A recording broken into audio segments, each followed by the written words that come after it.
Hi hello नमस्कार मित्रमैत्रिणींनो, मी संध्या तुम्हा सर्वांचं स्वागत करते साफसफाईच्या आजच्या आपल्या नवीन पॉडकास्टमध्ये. चला तर मग मंडळी, जास्त वेळ वाया न घालवता सुरुवात करूयात आजच्या आपल्या चर्चेला. मंडळी, ह्या डोमकावळ्यांनी आहे ना पैसे कमवण्यासाठी ना एक चान्स सोडला नाही. म्हणजे आता तर ह्यांनी काही नवीन बाजारच चालू केला. आता ते बघून मला कधी कधी वाटतं ह्याला स्मार्ट म्हणावं का पैशासाठी हापापलेल्या चिकटगुंड्या म्हणावं ना, ते कळतच नाही. म्हणजे ह्या माणसाचे विचार कधी कधी मला असं वाटतात की बाबा चला ठीक आहे, ह्यांच्या पूर्ण घरामध्ये हा तेवढा एकच चांगला जरा समजूतदार माणूस दिसतो, जरा शिकलेला सवरलेला दिसतो, पण हा नको तिथं स्वतः पण माती खात बसतो. म्हणजे ते म्हणतात ना, वाण नाही पण गुण लागला, तसं ह्याचं आहे. एवढा शिकून पण ह्याचा काही उपयोग नाही झाला.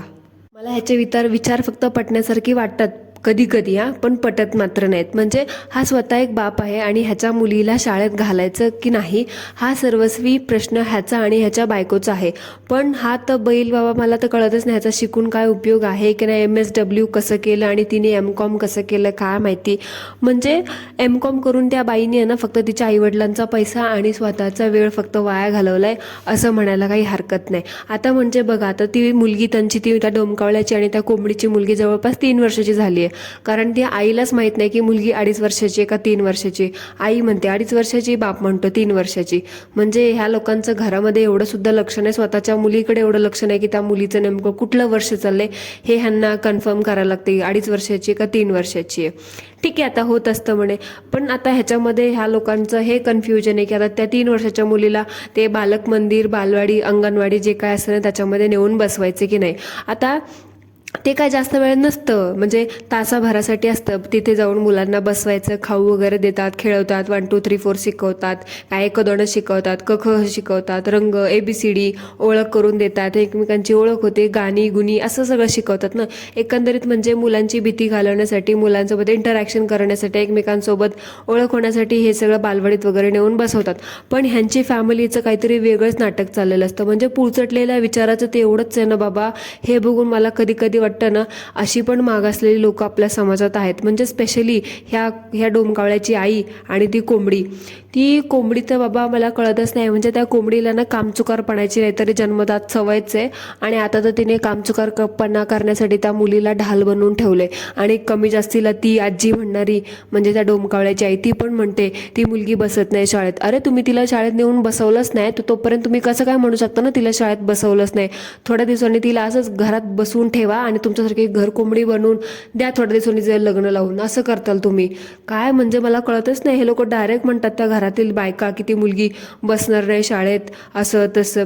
अरे आधी तिला शाळेत नेऊन तरी घाला, पुढं काय बघायचं, बसेल की नाही बसेल ते पुढचं पुढे ठरवत. काय जरा डोक्यावर पडलेले बिडलेले लोक आहेत का तुम्ही? मला म्हणजे कळतच नाही. त्या डोमकावळ्याच्या आईचं तर ठीक आहे, आपण समजू शकतो की बाबा आजी आजोबा असतात, नातवंडाच्या प्रेमामुळे त्यांना ते वाटतं की बाबा चला नको, मुलं लांब जातात तासभर वगैरे, त्यांचा वेळ जात नाही असं म्हणू शकतो. पण ही आजी पण वेळ घालवण्यासाठी एवढी म्हातारी नाही वाटत. टुनटुनी ते चांगले 4 कामं करू शकते घरामध्ये, ती मुलगी बाहेर पडली तर. आणि उलट म्हणजे त्या मुलीला जरा थोडी शिस्त लागेल. एवढी बेशिस्त मुलगी आहे ना ती. म्हणजे आजवर मी मुलींवरती, कोणाच्या बाळावरती बोलले नाही आहे, पण त्या मुलीला तुम्ही कॅमेरावरती तो दाखवतो ना, खरंच ती मुलगी खूप बेशिस्त आहे. तिला व्यवस्थित बोलता येत नाही. तिची ती काकू आलेले आहे, त्या काकूला सतत काही ना काही बोलत असते, मारत असते ऑन कॅमेरा, सगळं रेकॉर्डिंग. आता हे सगळं दाखवतच म्हटल्यावर तुम्हाला पण माहितीच असेल. त्या मुलीला जरासुद्धा वळण नावाची, जरासुद्धा संस्कार नावाची गोष्ट नाही आहे. हे जर ती शाळेत जाऊन बसली, शाळेत तिला घातलं तर तिला 4 गोष्टी तरी समजतील ना. पण ह्या कोंबडीला ना तिला सोडायचंच नाहीये. म्हणजे आधी तर कामचुकारपणा करतच होती आणि इथून पुढे ती जर शाळेत गेली तर हिला कामं करायला लागतील घरातले, म्हणून फक्त त्या मुलीच्या आडून असं हे कामचुकारपणा करत बसायचा. कारण आता ठीक आहे, कुठलीही मुलं असतात, आपण म्हणू शकतो पहिल्या दिवशी ते बसत नाहीत, पण दुसऱ्या दिवशी ते बसतील, तिसऱ्या दिवशी बसतील. आता तुम्ही असं बसणारच नाही म्हटल्यावर ते कायमची मोठी झाली तरी ते बसणार. त्यांना आजी, बाप, आई, काकू, बहीण, भाऊ सगळेजण लागतील ना सोबत. असं जर तुम्ही ठाम तुमच्या मतावरती राहिला की ती मुलगी बसणारच नाही शाळेत, मग ती कधीच बसणार नाही. उद्या ती 20 वर्षाची झाली तरी सुद्धा म्हणाल किंवा ती लहानच आहे, बसणार नाही. असं नसतं. पहिल्यांदा कुठलीही मुलं अशी जगातली पहिल्या दिवशी शाळेत बसताना ती रडतात, सगळेजणच रडतात. थोडा त्यांना गोडवा लागला की शाळेत जाऊन बसतात, ती आवर्जून पुढे निघतात की बाबा मला शाळेत जायचं आहे. पण इथं ह्या मुलीला विचारलं ना शाळेत जायचं का, ते ती स्वतः म्हणते की बाबा हो मला शाळेत जायचंय. बाप विचारतोय तिचा, म्हणजे हा डोमकावळा. पण तिकडून आई म्हणते नाही मला नाही पाठवायचं, आजी म्हणते नाही. आजीचं स्वतःचं मत नोंदवायला लागलं की बाबा म्हणजे ती रडेल, ती रडेल, ती असं करेल, ती तसं करेल. अरे असंच तिच्या विचार करत बसला तर ती कधीच शाळेत जाणार नाही. बघ बाबा डोमकावळ्या, आता ती मुलगी उत्साही दिसतीये, तिला बसवा नेऊन शाळेमध्ये. हे असलं तुम्ही तुमचं पजगळ घरानं करत बसलात ना तर ती मुलगी कधीच शाळेत जाणार नाही. सगळी मुलं रडतात पहिल्या दिवशी, रडली तरी थोडा वेळ तुम्ही बसायचं तिच्या आजूबाजूला जाऊन. पहिल्या दिवशी कोणाचंच लेकरं बसत नसतात. सुशिक्षित बाप असशील ना तर तिच्या भविष्याचा जरा विचार कर. आणि तुझ्या त्या कोंबडीच्या भरोशावर बसलास ना तर ती मुलगी ना जरा 22 वर्षाची 20 वर्षाची झाली ना तरी ती कोंबडी म्हणेल थांब जरा अजून तिला मोठी होऊ दे. शाळेच्या बाबतीत लाड नका करू. आजी आजोबांना नातवंड लहानच वाटत असतात. त्या कोंबडीला ना त्या मुलीच्या आडून आडून कामचुकारपणा करत येत असतो. म्हणून ती मुलगी शाळेत गेली की हिला काम करायला लागलं म्हणून त्या मुलीलाही शाळेत घालवत नाही. मागे तो खूप डेंगे हाकत होता, कोंबडीचं MCOM झालंय, माझं MSW झालंय. ज्यांना माहीत नाही त्यांच्यासाठी मी ही सांगतो. अरे मग तुमच्या दोघांचं MSW झालं, तुझ्या आईने तुला एवढं शिकवलं ना, मग तुझ्या आईला शिक्षणाचं महत्त्व माहीत असेल. मग तुझ्या आई असा हलगर्जीपणा कसा काय करू शकते ना. नाही बाबा, काय ते प्रमोशन करतो ना मला तर म्हणजे कळतच नाही त्या प्रोडक्ट्सबद्दल. तिथे त्या बाईला गेला आता, म्हणजे हा कर्नाटकामध्ये आला होता. त्या कर्नाटकाबद्दल तर आपण बोलूयातच, काय चुकीचं बोलतो किती चुकीचं बोलतं ते, पण त्याच्याबद्दल आपण ह्यानी केलेलं प्रमोशनबद्दल बोलूयात. ती बाई आता ती जी शॉपकीपर होती का ती सेल्स गर्ल होती आपल्याला माहीत नाही, शॉपकीपरच म्हणूयात आपण. ते शॉपकीपर बाई बोलतीये, ती तिचं सांगते प्रोडक्टचं. तर ह्याचं छोटा जादू मोठा जादू, अरे काय आहे, स्वतःची बडबड चालू ठेवली आहे. माहिती आता ते पेड प्रमोशन आहे, फुकटच्या वस्तू तिला मिळणार आहे, त्यासाठी तू कर्नाटकमध्ये एवढा लांब गेलास. पण तुला जरासुद्धा अक्कल नाही का रे, एवढं MSW झालं, तुला शिकलेलं आहेस म्हणे, तुला समोरच्याला कसं बोलायचं, समोरच्याशी कसं बोलायचं थोडे सुद्धा एथिकेट्स नाही आहेत का. म्हणजे एवढा पण मागासलेला नाही आहेस की बाबा समोरची एक व्यक्ती बोलते आपण तिला 4-4 वेळा मध्ये कट करतोय, मध्ये कट करून स्वतःचं पजगळ घराणं वाजवत बसतोय. म्हणजे हा किती खोटं बोलतो ना माणूस, हे मी आज प्रूफ करणारच.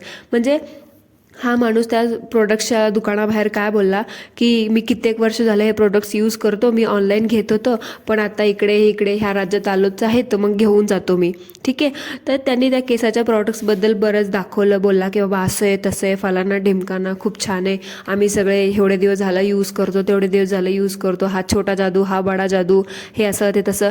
ते एवढेच प्रॉडक्ट ते आयुर्वेदिक केमिकल फ्री आहे आणि तू एवढी वर्ष झालं वापरतोयस, मग तुझ्या त्या बायकोच्या त्या कोंबडीच्या केसाचा असा खराटा का झालाय बरं. तिच्या केसावर तिच्या टाळक्यावर फक्त 4च केस कसे काय राहिलेस रे.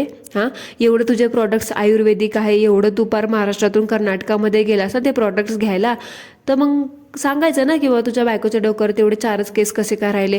तिचे तर केस पार ते आदिवाशांसारखे एवढे मोठे मोठे असायला पाहिजे होतं ना, एवढे लांब लांब असायला पाहिजे. किती खोटं बोलता रे तुम्ही लोक, म्हणजे एक हद्द असते खोटं बोलण्याची पण.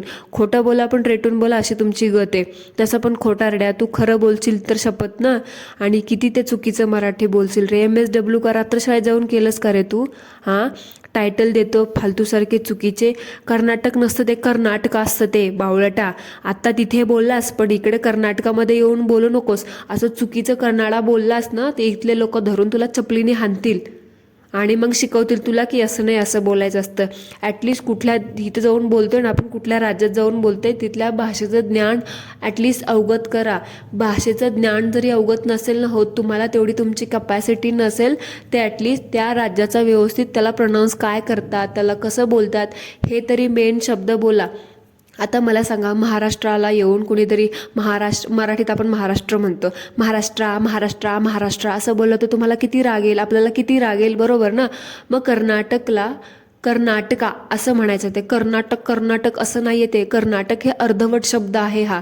जसा तुम्हाला महाराष्ट्र म्हटलं की राग येतो ना, तसं कर्नाटकामधल्या लोकांना सुद्धा राग येऊ शकतो आणि ते सुद्धा ऑफेंड होऊ शकतात. सो त्याच्यामुळे प्लीज हे अशा बाबतीत हलगर्जीपणा करू नका. स्वतःला कसले इन्फ्लुएन्सर समजता रे तुम्ही. नुसतं फुकटचे पेड प्रमोशन करून फॅमिलीचा बाजार मांडवता. आणि मागच्या जे ह्यांची कॉन्ट्रोवर्सी झाली होती की बाबा ह्याच्याही फक्त ह्याच्या बायकोलाच प्रेम करते, ह्याच्या बायकोचाच लाड करते, बारक्या सुनेचा लाडच करत नाही, त्याच्यावरून ह्याने एवढं मनावर घेतलंय ना. प्रत्येक व्लॉगमध्ये ते सुनेला, म्हणजे ती नवीन मुलगी आली ना लग्न करून, तिला आईच्या समोर बसवतो आणि आईला म्हणतो आता मी रेकॉर्ड करतो, हिच्या केसांना तेल लावून दे. म्हणजे जवळजवळ 2 आठवडे झालं ना ह्याचा तोच कंटेंट चालू आहे. बायकाळ्यासारखा घरभरात फिरत असतो डोमकावळा आणि म्हणतो मला दुकानात जायचंय, मला इकडे जायचंय, मला तिकडे जायचंय, आता मला किराणा आणायचा आहे पण मी आणून देणार नाही, मी माझ्या भावाला सांगणार आणायला, त्याला पण जबाबदारी घेता आली पाहिजे. अरे आधी तू शिक जबाबदारी घ्यायला. बायल्यासारखा घरात पडलेला असतो, बायकांच्या अवतीभोवती सारख्या डोमकावळ्या बायकांसारखा व्हायला लागला. जरा एक्सप्रेशन बघ जरा तुझे, ते निव्वळ पोरींसारखे झालेत. आणि म्हणे बारक्या भावाला जरा जबाबदारी शिकवतो. आधी तू मोठा हो. 4 4 लेकरं हे केल्याने नसतं होत मोठं, शरीराने मोठं होत नसतं, त्यासाठी मोठं डोक्याने व्हायला लागतं.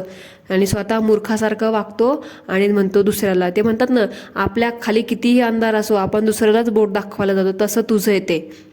आणि ते जरा तुझ्या आईची ओव्हर ॲक्टिंग बंद करायला सांग जरा. आणि तुम्ही किती कोणावरती प्रेम करता, किती भेदभाव करता ना, हे आम्हाला सरळ दिसतं. त्यामुळे तू कितीही कव्हरअप करायचा प्रयत्न कर किंवा कितीही आईला म्हण की बाबा ऑन कॅमेरा हिला तेल लावून दे, तिला तेल लावून दे, अशी ॲक्टिंग कर तशी ॲक्टिंग. लोकांना बरोबर समजतं. तुमच्या दुसऱ्या चॅनलवरती आम्ही जाऊन बघतोय की बाबा कोण कसं किती भेदभाव करतं आणि कोण कसं दिवे लावतं ते. आणि कमीला भरती, आता ती मुलगी शाळेत गेली ना तोपर्यंत झालं ह्यांचं कंटेंटला सुरुवात. म्हणजे घरात असलं ना कोणी कंटेंट छापायचं म्हणजे छापायचा. मध्ये ती स्वतःची बायको होती काय नागिन बिगीन झाली, त्याच्यामुळे आजारी होती, तर त्या नवीन नवरीला पकडवला होता कॅमेरा. आणि आता बायको नीट झाली तर आता बायकोकडे दिला कॅमेरा. म्हणजे आता तर अजून म्हणे मुलीच्या नावाने चॅनल चालू केले. ह्याला मुलीला बोलल्यावर तेवढा राग येतो, तर मग ऑन कॅमेरा त्या मुलीला कपडे घालताना, तिचे कपडे बदलताना कशाला दाखवतोस रे? हां, तुला माहिती आहे ना लोकांचे, तुमचे जे यूट्यूबर तुम्ही सो कॉल्ड खूप फेमस समजता स्वतःला, तुमचे व्हिडिओ कुठली कुठली ऑडियन्स बघत असेल. कितीतरी उदाहरणं ऐकले असतील ना की बाबा इकडे तिकडे लोकांचे फोटो मिसयूज झाले वगैरे म्हणून. तिथं लहान बाळ येते, त्याच्या प्रायव्हसीचा त्याच्या सेफ्टीचा जरासुद्धा तुमच्यासारख्या नालायक लोकांना विचार येत नाही का रे? कसंही तिला काहीही रेकॉर्ड करत असतोस. 1000 वेळा सांगितलं तुला की ती ॲटलिस्ट चेंज करताना तिला आतमध्ये खोलीमध्ये घेऊन जात जा, किंवा तुझ्या त्या बावळट मूर्ख मंद बायकोला म्हणत जा की तिकडे जाऊन तिला आतमध्ये नेऊन कपडे बिपडे बदलत जा. आणि तू बिंडोकासारखा ती कपडे बदलते, तू तरी कॅमेरा बंद करायचास ना. नाही, सगळं रेकॉर्ड करत असतो की बाबा तिला कसे कपडे घालतात, तिला काय करतात. तुम्हाला खोटं वाटत असेल ना तर तिचे रिसेंटलीचे व्लॉग बघा जाऊन. सगळं दाखवते की ती मुलगी कसे कपडे घालते. म्हणजे वेड्याचा बाजार आहे नुसता, वेड्याचा बाजार. कसं काय लोक ह्यांना बघून टॉलरेट करतात ना, म्हणजे माझी तर तळपायाची आग मस्तकाला जाते हे असलं सगळं नालायकपणा बघितल्यावरती. खरंच माझ्या समोर जर असंच ना, मी तुला एक धडाका दिला असता आणि म्हटलं असतं की असला फालतूपणा करणं बंद कर. तुम्हाला काय गोंधळ घालायचं आहे, काय हागायचं मुतायचं ना ऑन कॅमेरा ते करा तुम्ही, पण ॲटलिस्ट त्या बाळातला असलं काही दाखवू नका तिचं. यार प्लीज रिक्वेस्ट आहे तुम्हाला. तिचं खूप आयुष्य पडलंय अजून पुढे. आता म्हणू नकोस की मी तुझ्या मुलीबद्दल वाईट बोलले. तू जर विचार करत नाहीस का, तो मला विचार येतोय. सो जरा तिच्या सेफ्टीचा विचार कर आणि कपडे वगैरे चेंज करत जाणार. तुझी बायको, आता तुमचं घर आहे, ते घरात तुझी आई बायको वगैरे कपडे चेंज करणार त्या मुलीचे, पण जरा तुला कळत तुझ्या हातात कॅमेरा असतो तर कॅमेरा बंद करत जा. एडिटिंग वगैरे करत असेल ते एडिट करताना तो पार्ट ट्रिम करत जा. हे असला फालतूपणा करणं बंद करा पैशासाठी. आता मुलींचे हे असले नाटकं पण दाखवायला लागले का तुम्ही, एवढ्या नीच पातळीचे. आणि एवढंच पैशांचे खायचे तुमचे हाल आहेत ना, ते MSW MCOM बिमकॉम घेतलेली डिग्री आहेत ना, त्या नेऊन विका कुठेतरी आणि कमवा पैसे. हलकट लोक तुमच्यासारखे आईवडील असल्यासारखे असण्यापेक्षा नसलेले बरं. हलकट लोक यार, खरं मला खूप राग येतो तुमच्यासारख्या व्लॉगर लोकांचा, जे पैशांसाठी नाही असं काहीतरी करत बसतात.